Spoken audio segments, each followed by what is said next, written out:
Tonight, I'm going to tell you two true creepy stories shared with me by emergency medical personnel. These stories will give you a new respect for first responders, not just for the service they provide, but for the strange and terrifying situations they deal with every day. At the end, I'll also share a strange story from my own life that gave me the chills. Let's get into it.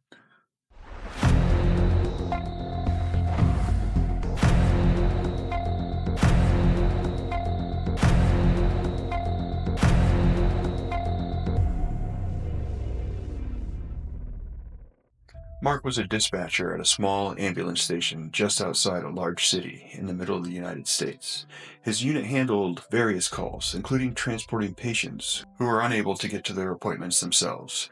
One patient in particular, we'll call her Susan, became well known among Mark and his team. Susan was a dialysis patient in her late 70s, and they transported her to and from treatments around 3 times a week. Susan lived with her son, David, who was in his late 40s. Both Susan and David had become familiar faces to Mark and the entire crew. It wasn't just a job anymore. They all knew her and had gotten used to checking in with David to get updates on her condition.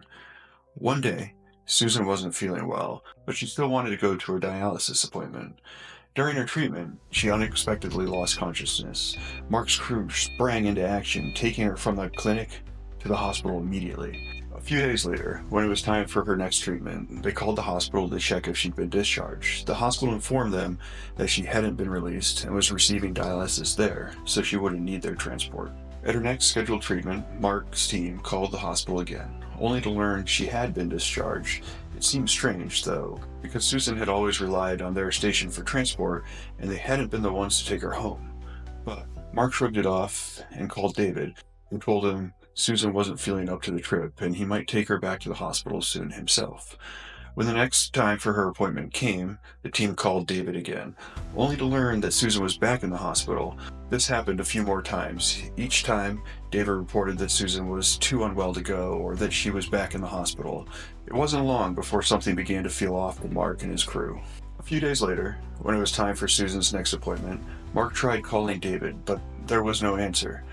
Given that Susan was under contract with their station, Mark sent a crew to her home to check in and see if she was ready to go.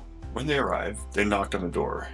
David opened it, cigarette in hand, looking a bit startled. He told them he'd forgotten to call, but claimed Susan was still in the hospital. The crew wished him well and headed back to their vehicle. But something didn't feel right. The crew relayed their concerns back to Mark, so he decided to call the hospital to verify Susan's whereabouts. The hospital had no record of her being admitted since they brought her in the first time. Mark decided it was time to take further action, and they requested a welfare check from the local police.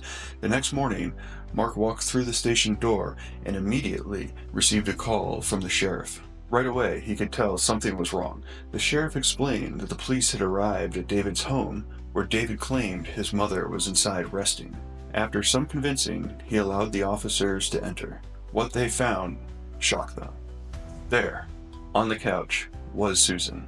She was wrapped in blankets, sitting as if watching TV, but it appeared she had been dead for about 2 weeks. Rot had begun to set in, and the telltale smell of death permeated the room. David had been propping her up on the couch, changing her clothes, and going about his daily routine as if things were normal. It was clear he was suffering from some serious mental health issues, clinging to her memory in his own way. Despite having not cared for her while she had been alive, he seemed to put effort into preserving her after her death. Mark and his team were shaken. They had been checking in on her, unknowingly talking to someone who had been hiding the truth right in front of them. This story was never covered by the news. The police provided no further updates. This story serves as a reminder that sometimes disturbing things happen close to home and are never reported. That certainly was a strange story, but this next one really gives me the creeps. This one comes to us from Jared, and he finds himself unwittingly wandering into a very strange world created by a seemingly kind old lady. Jared is a paramedic, and he was on a routine night shift when he received one of those ambiguous dispatch calls. Unknown medical emergency, fire already on scene. Fire meaning the fire department was there, but needed medical personnel as well. When he and his partner arrived on scene, there were already 2 police units and a fire crew standing outside. The officers just watched as Jared and his partner approached. One of them said, "Patient's inside, wants to go to the hospital." Another officer added, "Fire's made contact already and is waiting for you inside." An oddly vague and unhelpful report that seemed out of place. Stepping into the house, Jared immediately felt a chill run through him. In the living room, his eyes caught sight of 6 life-size porcelain dolls, arranged carefully throughout the room. 2 of them were seated on the couch, facing the door as if they'd been waiting for someone to enter through it.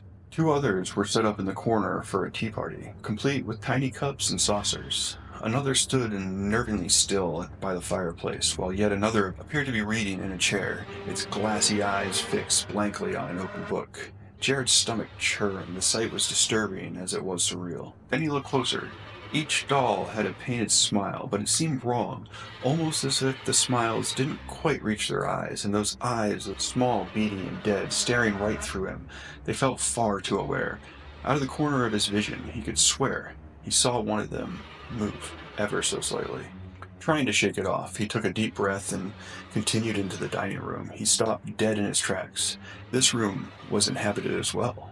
More dolls, arranged in the same strange, silent tableau. They filled the chairs, posed around the table with blank, smiling faces turned toward him as if they'd been waiting. The unsettling gaze of every doll seemed to follow him, their eyes watching his every move, filled with something. Not malice exactly, but an eerie expectancy. Jared was nearly frozen.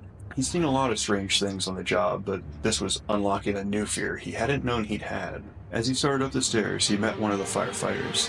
"If you think it's creepy down here, just wait," the firefighter said, his face appearing pale. Upstairs, the atmosphere was even more oppressive. The bedroom door was slightly ajar, casting a thin shadow over the floor. Jared pushed the door open, stepping into the room, full of dim, flickering light from a bedside lamp. More dolls greeted him, each meticulously placed in the bedroom. One sat in a dressing chair, staring vacantly at the dresser mirror. Another stood propped against the wall, its head slightly tilted as if watching the bed. But then, Jared's eyes landed on the bed itself, and his heart skipped a beat.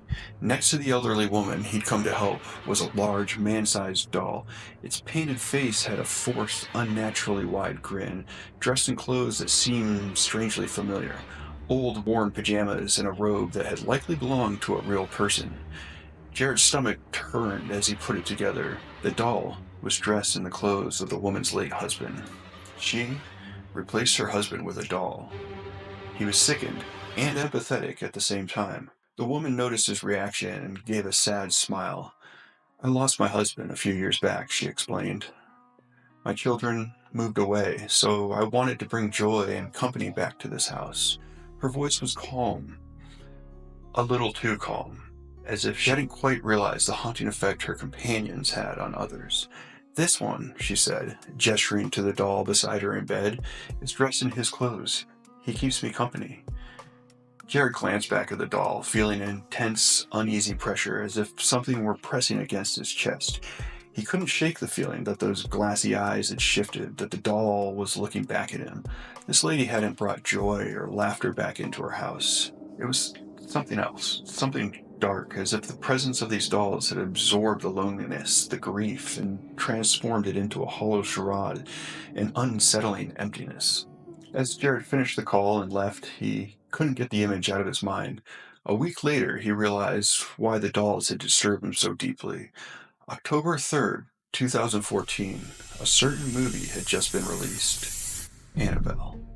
Perhaps Jared's seen trailers for the new release had added some level of fear to that dreadful experience, but a house full of dolls dressed in the clothes of the deceased is a horror that stands on its own. Now, I said I'd share one of my stories from my life. It isn't one from my time working in the medical field. We'll get to a few of those another time. This one is similar to Jared's experience, but I'll admit, happily, it isn't quite as terrifying. When I was about 22, I came home on leave from the army and was staying with my parents. They had just bought a house that had belonged to an elderly lady who'd lived up the road. She'd recently moved into a nursing home, and her family didn't want the responsibility of taking care of her property. Since it bordered our family farm, it made sense for my parents to buy it. I happened to be home while this was all going on and agreed to help clean out the house. I walked in through the front door, taking in the feel of the place. The decor was typical for someone from an earlier generation. Floral wallpapers, antique furniture, and a faint, powdery scent hanging in the air. From the top of the stairs, my mom called down, letting me know where she was. I took a quick look around the living room and kitchen before heading up to join her. But as I started up the stairs, an odd feeling crept over me, like a prickle at the back of my neck. Halfway up, something caught my eye, and I stopped. Sitting on a narrow shelf that wrapped around the stairwell was a small clown doll, staring straight ahead with painted eyes and a garish red smile. I stared at it for a second, confused. Then, as I looked around, I noticed another and another. Turning slowly, I saw a massive collection of clown dolls dressed in bright, colorful outfits, each with its own fixed, frozen expression. Some smiled, others frowned, some looked surprised, but all of them were watching me, rows and rows of eyes following me up the stairs. It was like they were waiting for something, and for a moment, I couldn't move. I laughed it off, but something about those dolls was deeply unsettling, as if they held on to something more than just fabric and paint. Eventually, they were all taken out, removed from the house. Where they went, I don't know, and honestly, I don't want to know. I just hope they're gone for good. It's strange, really. There's nothing quite like walking into a stranger's life, one they left behind, and finding pieces of it staring back at you. Check out this video for another set of eerie true horror stories. I'll see you there. Thanks for joining me for another Midnight Brew.